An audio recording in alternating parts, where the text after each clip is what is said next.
Hey guys, and welcome back to this channel. In this video I'll be showing you guys how you can zoom in and zoom out on like a video in CapCut PC. It is super simple. You're just going to select the video and you're going to add a keyframe at the beginning, and then to the part where you want to zoom in, add another keyframe and then zoom in. If this gets cut off, you can just undo everything and add a keyframe in position and size. So when you go to that part where you want to zoom in, you can scale it and you can also move the position.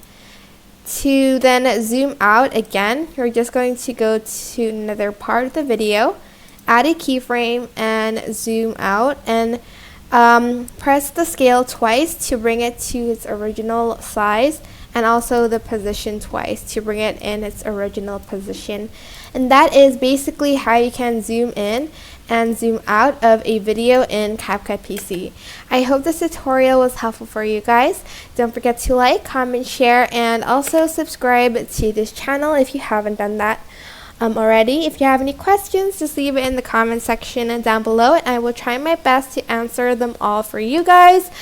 If you found this video helpful, please click the thanks button above the description box down below. Thank you so much for watching. Bye.